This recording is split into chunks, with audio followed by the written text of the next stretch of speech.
আসসালামু আলাইকুম। সপ্তম শ্রেণী ডিজিটাল প্রযুক্তি বইয়ের শিখন অভিজ্ঞতা ৬ বন্ধু নেটওয়ার্কে ভাব বিনিময়। এই শিখন অভিজ্ঞতাটির গত পর্বে আমি এ পর্যন্ত আলোচনা করেছি। এখন এখান থেকেই শুরু করব। তাহলে চলুন শুরু করা যাক। সেশন ৫ তারবিহীন স্যাটেলাইট নেটওয়ার্ক। এখানকার এই বিষয়গুলো রয়েছে, এই বিষয়গুলো পড়ে নিবা।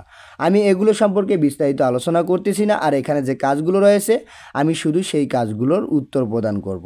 এখানে একটি কাজ রয়েছে, কাজটিতে বলা হয়েছে আমরা এবার নিচের মানচিত্রে বঙ্গবন্ধু স্যাটেলাইটটি চিহ্নিত করব এবং সেই সঙ্গে সেটি কিভাবে তথ্য আদান প্রদান করে সেটি নিজেরা আঁকব।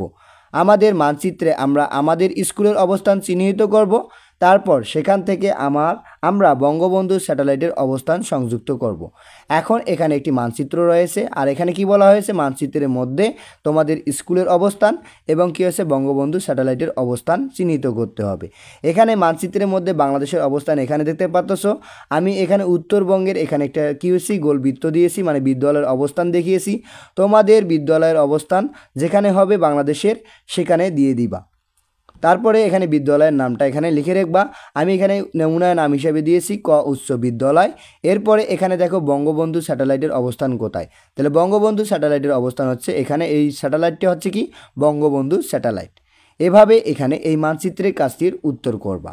এরপরে আসি অপর পৃষ্ঠায়। অপর পৃষ্ঠার এখানে বলা হয়েছে আমরা দেখতে পেলাম স্যাটেলাইটের অবস্থান কোথায় এবং আমাদের অবস্থান কোথায়। স্যাটেলাইট হচ্ছে বিনা তারের যোগাযোগ করার আরেক ধরনের নেটওয়ার্ক, যেটি আমাদেরকে তথ্য আদান প্রদান করতে সাহায্য করে। দুর্গম এলাকায় অবস্থান খুঁজে বের করার জন্য স্যাটেলাইট ব্যবহৃত হয়। এখন এখানে একটি ছক রয়েছে, ছকটির এখানে বলা হয়েছে ব্যক্তিগত কাজে স্যাটেলাইট, এরপরে হচ্ছে ব্যবসা ক্ষেত্রে স্যাটেলাইট। এখন ব্যক্তিগত কাজে স্যাটেলাইটের ব্যবহারগুলো কি কি? এক, এখানে এই উত্তরগুলো ছোট করে লিখবা। এক, নিজের অবস্থান খুঁজতে। এরপরে ২, বিভিন্ন জায়গা সম্পর্কে জানতে। এরপরে ৩, সঠিক পথ খুঁজে পেতে। এরপরে ৪, আবহাওয়ার পূর্বাভাস জানতে। এরপরে ৫, বিভিন্ন দেশে যোগাযোগ করতে। এখন ব্যবসায়ের ক্ষেত্রে স্যাটেলাইটের ব্যবহারগুলো কি? ১, টেলিযোগাযোগ বৃদ্ধিতে। ২, ইন্টারনেট সেবা বৃদ্ধি করাতে। এরপরে ৩, টেলিভিশন সম্প্রচারণ বাড়াতে। এরপরে ৪, কেবল টিভির সংযোগ উন্নয়নে।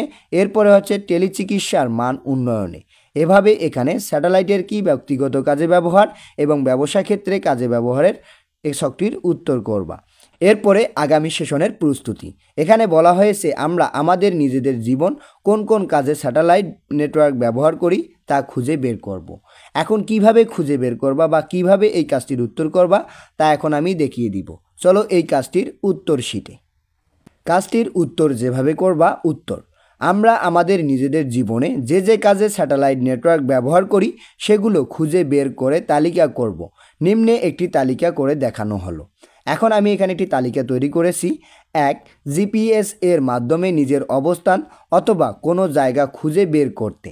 এরপরে ২, বেশি দূরত্বের কোনো পথের সঠিক ও সহজ নির্দেশনা পেতে। এরপরে ৩, আবহাওয়ার সঠিক পূর্বাভাস জানতে। এরপরে ৪, এক দেশ থেকে অন্য দেশে যোগাযোগ করতে। এরপরে ৫, বিদেশি টিভি চ্যানেল সরাসরি দেখতে। এখানে আরও অনেকগুলো বিষয় দেওয়া যায়, আমি শুধু ৫টি বিষয় দিয়েছি। তোমরা যদি চাও আরও দিতে তোমরা আরও দিয়ে কাজটা করবা। এরপরে সেশন ৬ আমাদের বন্ধু নেটওয়ার্ক। আমাদের বন্ধু নেটওয়ার্কের এখানকার এই বিষয়গুলো পড়বা। এগুলো সম্পর্কে আর আমি বিস্তারিত আলোচনা করতেছি না। এরপরে আসি অপর পৃষ্ঠায়। অপর পৃষ্ঠার এখানে প্রথমেই বলা হয়েছে এবার এসো আমরা আমাদের স্কুল ও বন্ধুদের বাসার অবস্থান নিচের ম্যাপে চিহ্নিত করি এবং আমাদের নেটওয়ার্ক বানাই। এখন এখানে কি করতে বলা হয়েছে, স্কুলের অবস্থান, আর কি করতে বলা হয়েছে বাসার নেটওয়ার্ক। দেখো স্কুলের অবস্থান কোথায়, স্কুলের অবস্থান এখানে। আর এখানে যে শিক্ষার্থীর বাড়িগুলো যেখানে সেখানে কি করা হয়েছে তার ছবি এবং তার নাম এখানে ব্যবহার করা হয়েছে। এরপরে আসি অপর পৃষ্ঠায়।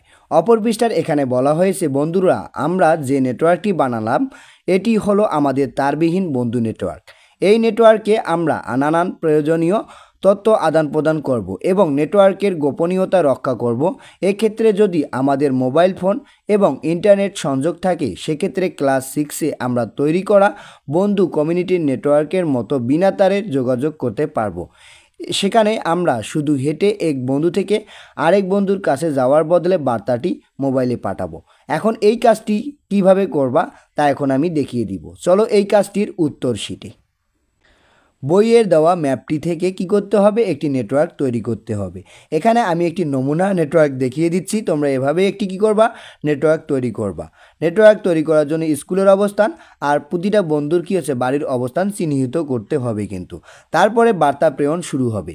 বার্তা কে প্রেরণ করবে, এই যে প্রথম হচ্ছে কি প্রেরক। তাহলে প্রেরক কি, এখান থেকে গোপন বার্তাটি প্রেরণ শুরু হবে। তাহলে কী হবে, প্রথম প্রেরক থেকে কার কাছে যাবে, প্রথম হ্যাকারের কাছে যাবে। হ্যাকার কি করবে, এখানে বার্তাটি ডিকোড করার চেষ্টা হবে। না পারলে দ্বিতীয় প্রেরককে কী করবে, বার্তাটি দিবে। তাহলে দ্বিতীয় প্রেরকের কাছে বার্তাটি চলে আসবে। দ্বিতীয় প্রেরক বার্তাটি পরে প্রাপক বন্ধুকে দেবে, কিন্তু এর আগে দ্বিতীয় হ্যাকার ডিকোড করার চেষ্টা করবে। এখন দ্বিতীয় হ্যাকার কোথায়, এই যে দ্বিতীয় হ্যাকার কি করবে, এই যে কি করবে, বার্তাটি ডিকোড করার চেষ্টা করবে। না পারলে প্রাপক বন্ধুকে দিয়ে দেবে, মানে দিবে। তারপরে প্রাপক বন্ধু পেয়ে যাবে। শেষ পর্যন্ত বার্তাটি প্রাপক বন্ধুর হাতে এসে পড়বে। এভাবে এখানে কি করবা, একটা ম্যাপ তৈরি করবা। ম্যাপের কি করবা, স্কুলের অবস্থান আর বন্ধুদের বাড়ির অবস্থান এবং বার্তার কি করা হচ্ছে, দুইজন বন্ধু থাকবে, কি থাকবে, একজন প্রেরক একজন প্রাপক আর দুজন কি থাকবে, হ্যাকার থাকবে। এভাবেই এই নেটওয়ার্কটি তৈরি করবা। এরপরে আগামী সেশনের প্রস্তুতি। আগামী সেশনের প্রস্তুতির এখানে কিভাবে বন্ধু নেটওয়ার্ককে আরও শক্তিশালী এবং গোপনীয় করা যায় তার জন্য তোমার কৌশলগুলো লিখে আনবে। আর আমরা বন্ধু নেটওয়ার্ক থেকে কি কি সুবিধা পেতে পারি তা লিখব। এখন এই কাজটি করার জন্য একটি ঘর রয়েছে। ঘরটির এখানে প্রথমে বন্ধু নেটওয়ার্ককে আরও শক্তিশালী করার কৌশল, এটা শিরোনাম দেওয়া আছে, বা শিরোনামের আলোকে কী করতে হবে, কৌশলগুলো লিখতে হবে। আমি এখানে কয়েকটি কৌশল লিখেছি। 1, তথ্য আদান প্রদানে আরও সচেতন হতে হবে। এরপরে 2, নেটওয়ার্কের গোপনীয়তা রক্ষা করতে হবে। এরপরে 3, তথ্যগুলোকে এনকোড করে পাঠাতে হবে। এরপরে 4, শক্তিশালী পাসওয়ার্ড ব্যবহার করতে হবে। এরপরে হচ্ছে 5, প্রতিযোগিতা না করে সহযোগিতার মাধ্যমে বন্ধু নেটওয়ার্ক শক্তিশালী করা যায়। এরপরে 6 নম্বর দিয়েছি, আইটি বিশেষজ্ঞ এর কাছে শরণাপন্ন হয়ে তার কাছে নেটওয়ার্ক উন্নয়ন কল্পে করণীয় এবং বর্জনীয় বিষয় জেনেও নেটওয়ার্ক শক্তিশালী এবং সুরক্ষা প্রদান করা যায়। এভাবে এখানে বন্ধু নেটওয়ার্ককে আরও শক্তিশালী করার কৌশলগুলো লিখে রাখবা। এখানে তোমাদের যেটুকু জায়গা ধরে সেটুকুই লিখে রাখবা।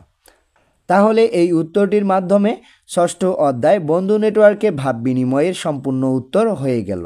এর পরবর্তী ভিডিওতে আমি এর পরের দেওয়া কাজগুলোর উত্তর নিয়ে আলোচনা করব।